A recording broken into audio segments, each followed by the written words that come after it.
Зайрын төргийн цагч нэлээ явсан байна. Нэлээд асуулт асуух гэсэн ер нь довчлээ. Ер нь одоо гişүүд маань ч гэсэн бодлогын чанартай юм. Энэ улс орон ер нь яаж хөгжих юм бэ гэдэг асуудлыг яриад байна. Бид нар энэ улс орон хөгжихийн үндсэн нь боловсрол учраас л эрхчлэлийг боловсролын жил болгоод зарлуулсан байгаа. Зарлсан байгаа. Тэгээ нэлээ хүлээлт одоо ингээ байж байна. Тэгээ энэ засгийн энэ их хурлын үед бол одоо маш олон гишүүд маань энэ боловсрол ярьдаг. Бүгдээрээ дуршлахтаа ийм хүмүүс байж байна. Миний хувьд бол одоо яг одоо Япон улсын боловсролын хамгийн сайныг оруулж ирээд бас Монголдо хувийн сургууль дээр за нэвтрүүлээ тэрийгэ төрийн сургууль дээр бас оруулаад ингээ яваад ирсэн хүний хувьд бол газар дээрх байдлыг харж байгаа энэ тооцооллуудыг хийсэн байгаа юм.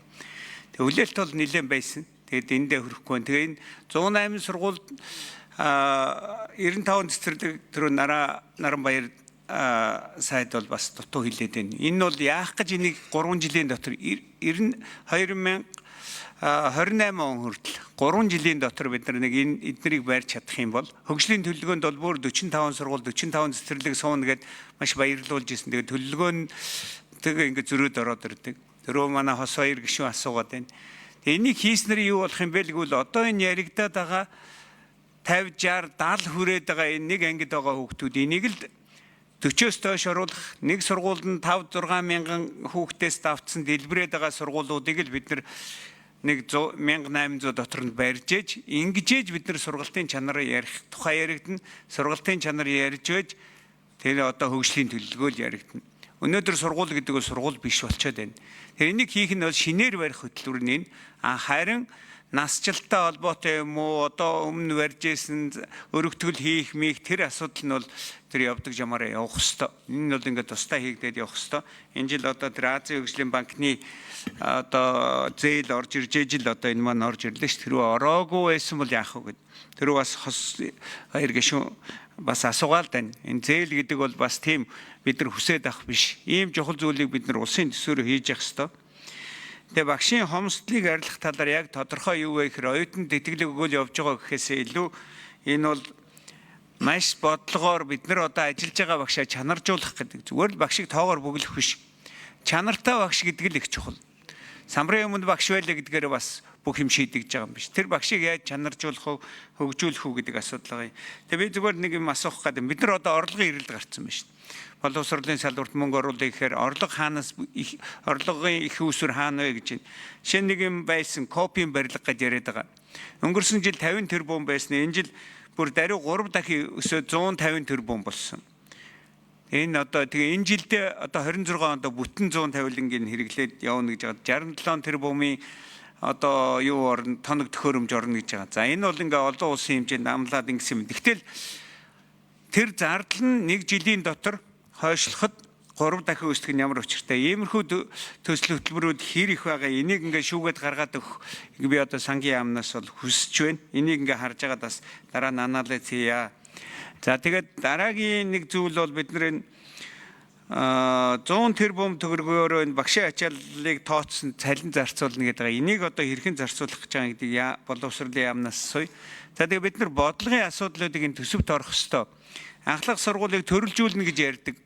Одоо энэ яаж тусаж байгаа юм бол бүс нутгуудад КОС-ын техникийн коллежүүдийг барьна гэсэн. Энэний төсөв өнгөрсөн жил жоохон мөнгөөс энэ жил бүр ор тас байхгүй байна. За энэ талын асуултыг асууя. За хариултыг сангийн яамыг 9 номер. Сангийн яамнаас асуусан да. 1 номер.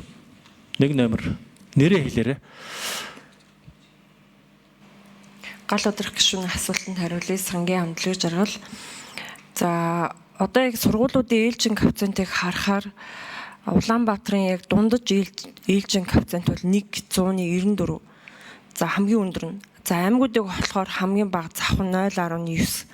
Цэцэрлэгүүдийн хувьд бол одоо хамгийн өндөр нь Хөвсгөл, хамгийн бага нь Дундгов, за Улаанбаатар магадгүй цэцэрлэгийн хувьд бол 14-т байгаа. Тэгэхээр за яг энэ 108 байршил 95 цэцэрлэгийн хувьд бол дунджаасаа одоо дээгүр буюу тухайн сургуулиуд дээр 2-оос дээш ээлжин коэффициенттэй байж байгаа юм байршлууд байгаа. Тэгэхээр төсвийн хөрөнгө оруулалтын хувьд бол яг бид нар хязгаартаа суурлаад хуулийн яг бэлэн байдал буюу яг төсөв батлагдаад худалдаа хойшлаа зарлаа хэрэгжих боломжтой сургууль цэцэрлэгүүдээ ингээд төлөвлөсөн.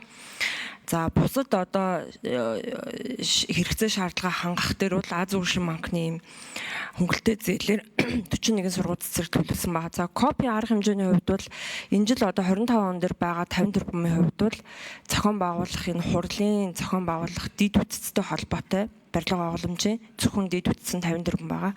За эх оны одоо 8 дугаар сард энэ олон улсын хурал зохион байгуулагдсан нийтдээ 10,000 гаруй төлөөлөгч нар оролцсон. За энэ хуралтай холбоотой байгууламжийн зардал нь дангаараа 150 тэрбум байгаа.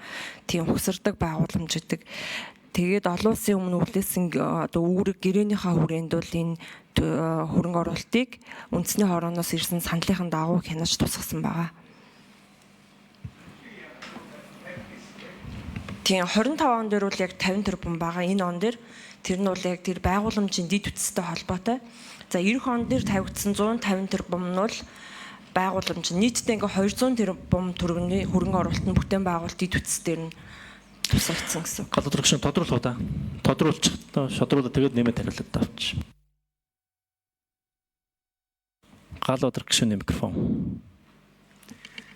За зөндөл юм тодруулмаар. Гэхдээ дэлгэр жаргал дарахад бол баярлж байгаа сангийн яамныхандаа бас боловсролын яамныхандаа их сайн суусаа бид нар бол тэгээ сууж эцсийн ингээд юу гараад ирчихэл гомдолтой байгаад байгаа. Түүнээс одоо муу ажиллаад байна гэж байгаа бол зүйл биш. Их тооцоол дээр их сайн суугаад ирэм тогтоогоо ингээд явсан. Тэр ахаад энэ дэр нэг юм хэлчихэд ээлжийн коэффициент хамгийн их нь 194 гэж энэ худлаа шүү. За би нэг жишээ хэлье. 14-р сургууль 6,100 хүүхэдтэй 14-р сургууль. За энэ жил хэд болсныг би мэдэхгүй 9 сард өнгөрсөн жил байсан. За тэгвэл энэ 1500-аад хүүхдэл багтаамжтай сургууль. Тэгээд тэрийг 2 ээлжээр орно гэж бодохоор 3,000 болгож байгаа. Тэгээд тэрнээс ахаад үрцхээр л 3,000 гэдэг нь өөрөө 2 байхгүй юу? 1500 чинь цаашаа 2 болчиход байгаа байхгүй. Тэгээд тэр чи 2-оор ярих юм байхгүй. Бүр 4 5 6 болох гээд байгаа. 2 ээлжигээ 100% гэж үзээд байдаг. Энэ байхгүй. Нэг ээлжигээ 100% гэж авч явж энэ дээр их зочмоор тоог гаргаж ирэх хэрэгтэй. 194 биш 3 байна гэж ээлжийн. За энэ асуулт биш үгүй лээ те. Тодруулж асуусан байгаа болов уу? За та одоо дахиад 1 минут та 1 минут авчих уу? За гал өдрөгч тодруулах сүүлийн 1 минут өгөөд тэгээд хариулт авъя. Тэр боловсролын яамнаас асуух гэдэг нь бодлогын чанартай зүйл те ахлах сургуулийн төрөлжүүлэлт гэдэг их сайхан энэ бодлого бид нар яриа явж исэн. Энэ хэр туссан. Өшөө нөгөө талаас нөгөө бүс нутгуудад технологийн коллежид буюу КОС-ын барина гэд одоо ингээд Улаанбаатарт байгаа 3-ыг Эрдэнэт, Өмнө Говьд, Нархан гэд 3 сургууль болгосон. Ахаад дараа нь үргэлжлүүлээд бид нар чи ер нь бол 15 КОС-ын байгуулна гэсэн зорилт тавьсан байсан. Энэ лүү чиглэсэн хөрөнгө оруулалт юу байгаа юм? Тэгээ сургуулийн бие даасан байдал гэдэг бол их чухал. Энэ бие даасан байдлын өөрөөр хэлбэл менежментийн сайжруулах, тэр багш нарын ур чадварыг дээшлүүлэх талын энэ бодлогын ийм хөрөнгө оруулалт за хөрөнгө оруулалт гэхээс илүү тийм төсөв мөнгө одоо хэр сууж байгаа вэ гэдэг асуу. За баярлалаа. За хариултыг Наран Баярсад. Тэгэхээр эхний бас асуултад байсан тэр бид бол нэг 45 сургууль 45 цэцэрлэг шинээр барьна гэдэг улсын төсвийн төлөвлөгөөнд нь бол оруулсан. За энийгээ бас ингээ харахаар яг энэ 45-аас бол 36 нь бол яг одоо орж чадсан гэж хэлж болно. Үүнээс 32 нь бол зээлэр 4 нь одоо улсын төсвийн хөрөнгө оруулалтаар шинээр баригдахын энэ дотор орж ирсэн. За тэр юуны тухайд бол бид бас 100 тэрбум төгрөгийн тэр цалин нэмж байгаа тэр цалин нэмж байгаа хэрхэн одоо нэмж байгаа юм бэ гэхээр бид бас нэг ангид суралцах хүүхдийн тоо хэтэрсэн буюу ачаал ихтэй ажиллаж байгаа багшид хувьсах зардлаар дамжуулан нэмэгдэл хөлс болох замаар энэ 100 тэрбум төгрөгийг олохоор ингээд тооцсон нэмж. Тэгэхээр энэ бол бас нэлээд багш нарын хувьд бас цалингийн нэмэгдэл болж чадна гэж харж байгаа. КОС-ын төрөлцсөн ахлах сургуулийн тухайд бол бодлогоо би чиглэлээр гаргацсан. За энэ дээр энэтэй холбоотойгоор нэмэлт 1 минут Наран Баярсад.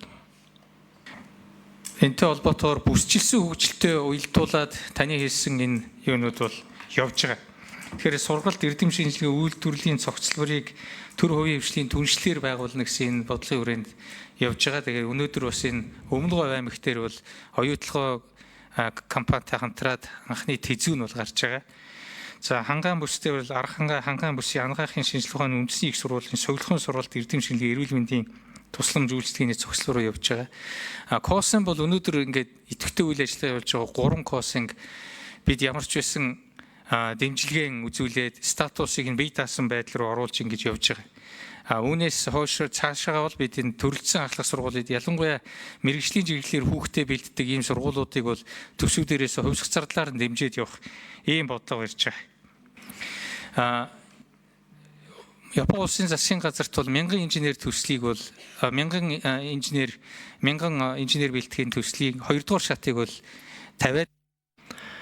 За баярлалаа. Минут туслаа. Дараагийн гишүүн Бөм Учир гишүүн асуулт асууна.